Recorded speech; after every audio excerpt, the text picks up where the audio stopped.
YouTubers, and welcome back to Tony the Technician channel. And today on Tool Talk episode 7, we're going into my electrical tools, or what I would use to either diagnose an electrical issue or install something electrical, electrical tools and the tools used for diagnosis.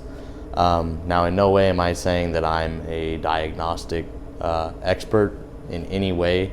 I can install anything electrical, but as far as diagnosing, it can get very, very in-depth, and there are professionals alone that just focus in the electrical diagnosis. It's a big part of cars nowadays. So to master that, well, shoot, it's basically impossible to master it. You learn something new every day. But I'm still going to show you what I think are some great tools and what I use most often, whether I'm working on the Camaro or maintaining my wife's car or my personal daily driven car, and stuff like that. So let me know what you guys think. I'm sure I'll forget some major big things, but I've included what I can, and I really hope you guys enjoy. Thank you. I'm going to start off with some of the smaller and most commonly used stuff, and then I'll throw in some other things, and maybe you guys will learn some tips and tricks. And then if I forget anything that you believe is really important, feel free, drop it down in the comments for everybody else. Share the knowledge. So obviously, first up, any electrical thing, your strippers and crimpers.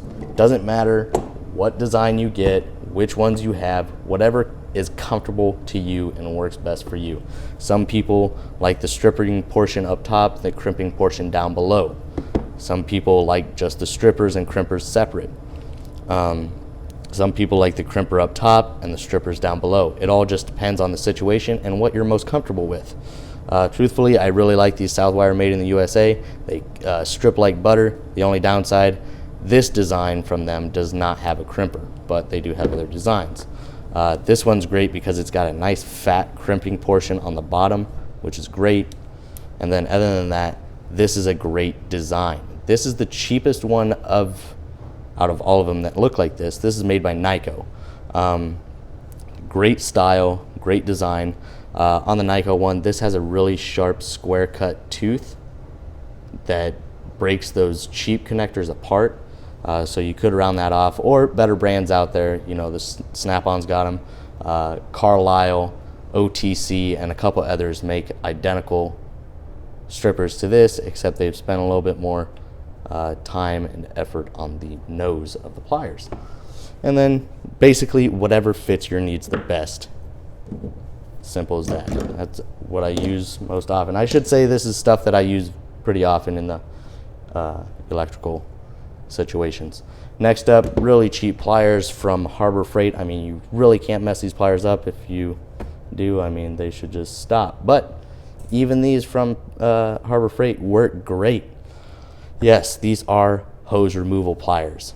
You get a set of three different sizes. This is the largest one. It's great for getting on heater hoses and pulling them off and stuff like that. It's also great for different types of electrical connectors or hose connectors of some sort that have a tab on both sides that you have to push in and kind of push and pull, and can sometimes be a real pain in the butt. Well, this is nice because you can get each tooth on each side, pinch the connector, and pull it off. Makes it really easy compared to doing it with your hands most of the time, and it's got a nice long reach, so that's another good thing. Very common thing that comes in many different designs. You can get them individual or like this, and this is just a connector, basically removal tool. And that's another thing on my list, are something that I like to use anytime I'm installing something. I got 2-pin wire connectors. They're waterproof, dustproof, all of that. And it's really nice because with these tools you can remove wires from the back of certain connectors. So you can find most of these items linked down in the description. It's something that I just recently started using because I didn't know about them before. Are these actually the crimpless style wire connectors, and it's got a solder center portion, a watertight ring in here, and it's all heat shrink. So it all shrinks up, the solder melts, and you're good to go. Another item on this list that I don't actually have up here on my workbench is a heat gun or a small torch. They work great in the electrical situations. Now you can go out and you can spend a lot of money on those back probing kits and stuff like that for your DVOM and all that, but I simply just use T-pins in the back of the connectors or into the wires most of the time, just because most of the time I'm working on stuff at home. I take it easy, I take my time, and this is going to save me a lot of money in the long run. Just a couple cheap T-pins from your local Walmart to be able to back probe any electrical connector. And then heat shrink is a great thing to use in the electrical field. You know, when doing a professional job, you don't want to use a whole lot of the normal crimp style connectors, but they say you should solder. Not everything's able to be soldered though. Sometimes you just can't do it. So when you do use a normal connector, it's always good to have heat shrink, especially when it's in the engine bay or open to the environment. So that's a really good product. You can get it basically anywhere. Super cheap. Okay, so now that I got past kind of the more commonly used tools and smaller items, we're going to get into a little bit more of the advanced stuff a little bit. So whether you get a cheap guy like this, I think this was, you know, 20 bucks on Amazon, or you can get, you know, Matco and Snap-on, you know, the higher brand ones for a lot. But the great thing about this was it's a really good price. It's been really reliable to me, and it has a digital readout, and it works from 3 volts to 24 volts. So you can use this on, you know, dualies and stuff as well. Those with 24 volt systems and stuff like that. So that's great. The wire and connections are really strong and durable, and it's worked really good for me. It's got a nice little boot on it, nice sharp point. If anybody doesn't know this, what a test light is, you connect this to ground, and when you touch power, it shows you what voltage is actually reading. Most test lights will just have a light on here that will light up and tell you have power. This is pretty nice because you can actually get the reading of what voltage is there, so you can see if you have high resistance or anything like that. And the next thing, which is basically the same thing, but has a lot more features, is the DVOM. This is a Fluke, great product, and it allows you to test voltage, amps, continuity, ohms, a lot of different things. Very, very handy in the automotive field. But first, learn how to use it so you don't end up damaging it. That's a big thing. You need to know where your connectors need to go on the DVOM and how to apply your test leads to a certain circuit, how the circuits ran, whether you're testing for ohms. You need to know those things before using one of these, but it just takes a little bit of reading.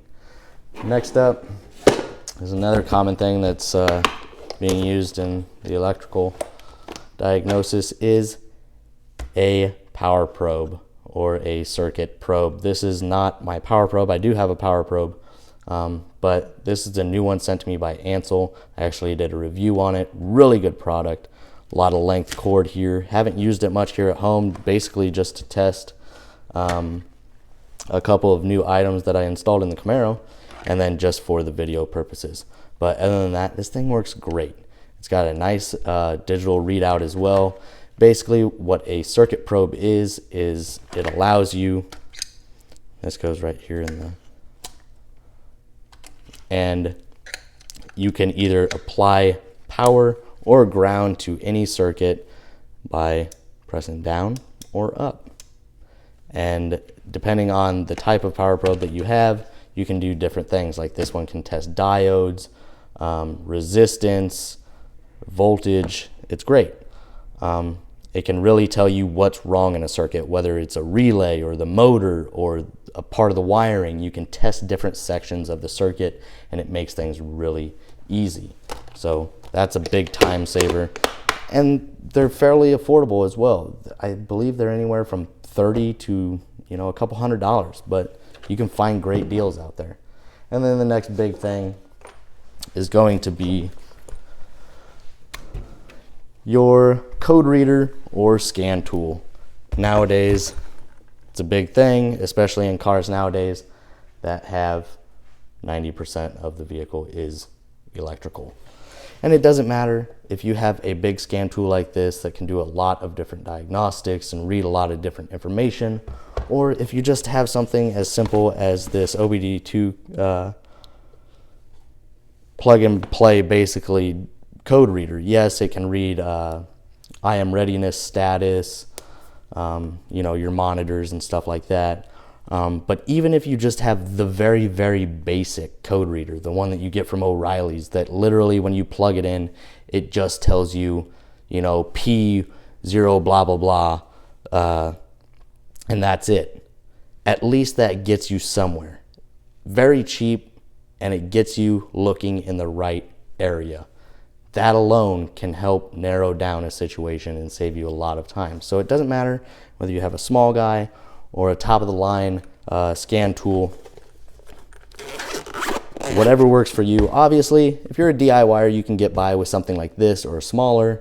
And then if you're a professional, you're going to want something that can do a little bit more if you do the electrical diagnosis. There's a lot of guys out there that won't do it, and it's understandable. There's a lot of work in it, but there's also a lot of money in that to be made as well. So it's just learning. There's always lots to learn. Let me know if you guys can think of any other tools that you would put up there with your most commonly used electrical tools. Thank you guys so much for watching, and I'll see you guys next time.